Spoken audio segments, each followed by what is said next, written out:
Iran Israel চলমান যুদ্ধে আমরা মুসলিমরা কোন পক্ষ নিব? কেননা ইরানি মুসলিমদের আকীদা ও আমাদের আকীদার মধ্যে ব্যাপক পার্থক্য রয়েছে।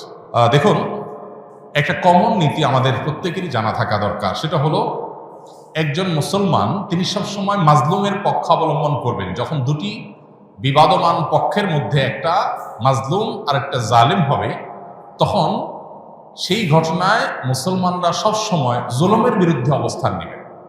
এটা হলো কমন নীতি। এমনকি জুলুমের শিকার মানুষটা যদি অমুসলিমও হয়, তারপরেও তার প্রতি মুসলমানের সিম্প্যাথি থাকবে। মুসলমান কখনো জুলুমের সাথে সঙ্গ দিবে না, যদি জালেম মুসলমানও হয়।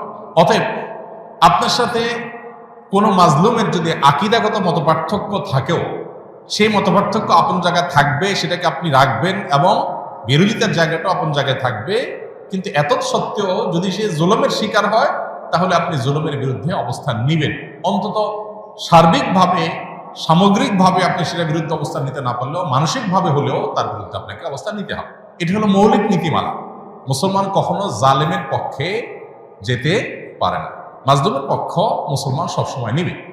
এক্ষেত্রে সূরা রোমের যে ঘটনা, সেটা আমাদের জন্য একটা বিশেষ নির্দেশনা হতে পারে। সূরা রোমের শুরুতেই আল্লাহ তাআলা যে বলেছেন, আলিফ লাম মিম গুলিবাতির রোম, এখানে আমরা দেখেছি যে রোমানদের সাথে, তখন পারস্যের অগ্নি প্রযুক্তের সাথে যে যুদ্ধ হয়েছে, সেই যুদ্ধে মক্কার মুশরিকরা পারস্যদের আর মক্কার মুসলমানেরা সাহাবায়ে কেরাম তারা রোমানদের সমর্থন করেছেন। কেন? কারণ রোমানদের সাথে আকীদাগত মতপার্থক্য থাকা সত্ত্বেও তারা আসমানি ধর্মে বিশ্বাসী, মুসলমানরা আসমানি ধর্মে বিশ্বাসী। এই জায়গাতে মিল আছে, এই যে ঐক্যের একটা যোগসূত্র আছে, সেটার ভিত্তিতে তাদের প্রতি সমর্থন ছিল। আর পারস্যের তারা মুশরিক ছিল, ঐক্যের যোগসূত্র ছিল না সে অর্থে, এই জন্য তাদের বিরুদ্ধে ছিল। অতএব আজও আমরা ওই মূলনীতি মাথায় রেখে অনেক আহলে কেবলা, অনেক আপনার মুসলিম আছেন যারা হয়তো বিভ্রান্ত, যারা হয়তো বিদাতে লিপ্ত, কেউ কেউ হয়তো শিরকে বা ইসলামের গণ্ডি থেকেও খারেজ, বাট বাহ্যিক দৃষ্টিকোণ থেকে আদম সময়তে মুসলমান মানুষ মনে করে পরিস্থিতি বিবেচনা, বিশেষ করে তারা যখন জুলুমের শিকার হবে, তখন জালিমের পতন চাওয়া বা তাদের চাইতে আরো বেশি জুলুম যারা করছে তাদের পতন চাওয়া বা তাদের ব্যাপারে আপনার যথাযথ অবস্থান গ্রহণ করা, এটা মুসলমানের, একজন দায়িত্বশীল মুসলমানের কর্তব্য। সেই স্ট্যান্ড বা সেই অবস্থানটা আমাদের এক্ষেত্রে হতে পারে। এছাড়া এটা তো ঠিক যে সিরিয়া যুদ্ধে ইরাকে বহু সুন্নিকে তারা হত্যা করেছে, নির্মমভাবে হাজার হাজার লক্ষ লক্ষ সুন্নিকে তারা হত্যা করেছে। মূলত পৃথিবীতে মানুষের পাপের কৃতকর্মের প্রায়শ্চিত্ত মানুষকে করতে হয়। বিশেষ করে জুলুম যদি করে কেউ, তাহলে জীবদ্দশাতেই তার প্রায়শ্চিত্ত করতে হয়, আখিরাতে তো আছেই। এই জন্য জুলুম থেকে আমরা সবসময় নিজেদেরকে বাঁচিয়ে রাখবো, কোনো যুক্তিতেই আমরা জুলুম করব না। এমনকি যুদ্ধক্ষেত্রেও নবী সাল্লাল্লাহু আলাইহি ওয়াসাল্লাম আমাদেরকে জুলুম করার পারমিশন দেন নাই। অমুসলিমের সাথে আল্লাহ তাআলা জুলুম করার পারমিশন আমাদেরকে দেন নাই।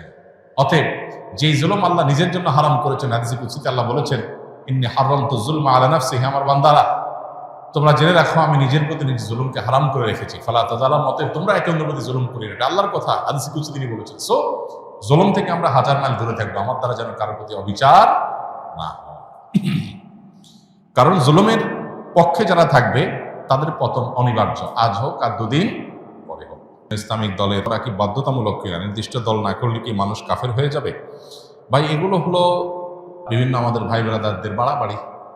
বিভিন্ন ইসলামিক দলের কর্মীরা তারা তাদের মতো করে অনেক কথা বলেন, যেগুলো আসলে না কোরআন হাদিসে আছে, না তাদের দলের নেতারা তাদেরকে ভাই বলেন। এরকম অনেক ভাই ব্রাদার আছেন যারা এই ধরনের কথাবার্তা বলেন। একজন মুসলমান রাজনীতি সচেতন হতে হবে। ইসলাম এবং মুসলমানদের কল্যাণ কোন দিকে, অকল্যাণ কোন দিকে, এইটুকু বোঝার মতো ক্ষমতা একজন মুসলমানের মধ্যে থাকতে হবে। এবং তিনি ইসলাম এবং মুসলিমদের কল্যাণ, নিজের দেশ, মাটি, মানুষের কল্যাণ বিবেচনা করে তাকে সিদ্ধান্ত নিতে হবে।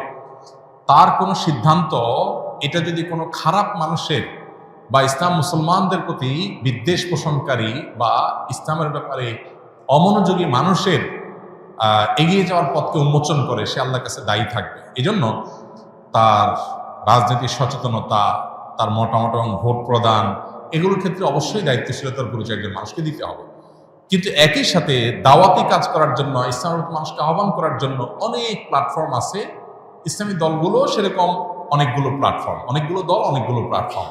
কেউ কোনো প্ল্যাটফর্মকে বেশি উপযোগী মনে করে সেই প্ল্যাটফর্মে তিনি কাজ করছেন, সেটা পলিটিক্যাল হতে পারে, নন পলিটিক্যাল হতে পারে।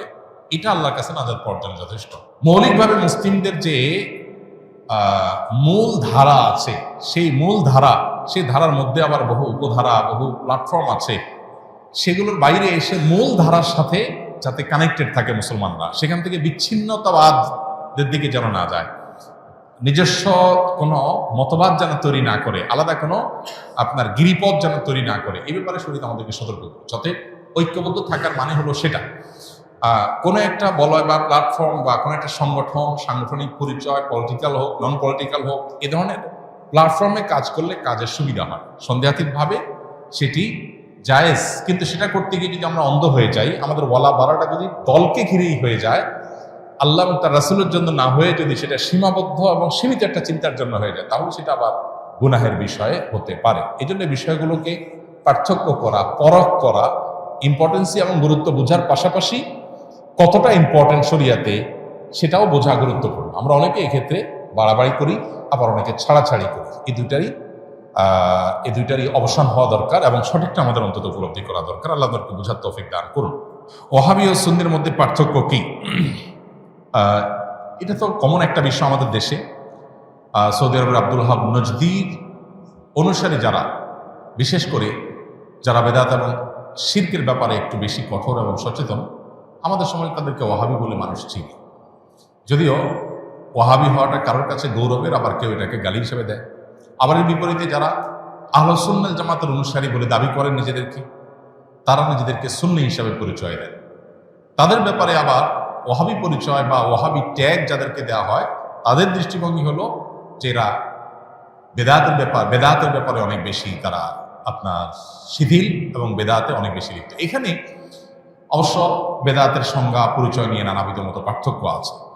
এটা এমন একটা বিষয় যে এগুলো চাইলেই আমরা এই বাউন্ডারিগুলো দূর করে ফেলবো, এই ওয়ালগুলো দূর করে, দূরত্বগুলো দূর করে সব একাকার করে ফেলা সম্ভব না। তবে হ্যাঁ, কোনো মুসলমানের মধ্যেই মৌলিক কিছু বিষয় আছে যেগুলোতে কোনো পার্থক্য বা ভিন্নমত থাকার সুযোগ নেই। এর ভিতরে একটা হলো আমরা কিতাবুল্লাহ এবং সুন্নাত রাসূলুল্লাহর অনুসরণ করব, এর মধ্যেই নাজাত, এটাই হলো সেফ এবং নিরাপদ পথ। অতএব আমরা যত বেশি সুন্নাহর কাছাকাছি থাকবো বা সুন্নাহর উপরে থাকবো, তত বেশি আমরা নিরাপদ থাকবো ইনশাআল্লাহ। কিয়ামতের আগে বহুবিধ দল এবং ফেরকা তৈরি হবে। নবী সাল্লাল্লাহু আলাইহি ওয়াসাল্লাম বলেছেন, কুল্লুহুম ফিন্নার ইল্লা মিল্লাতুন ওয়াহিদা। এর মধ্যে একটা ফেরকা নাজাত প্রাপ্ত হবে। তারা কারা?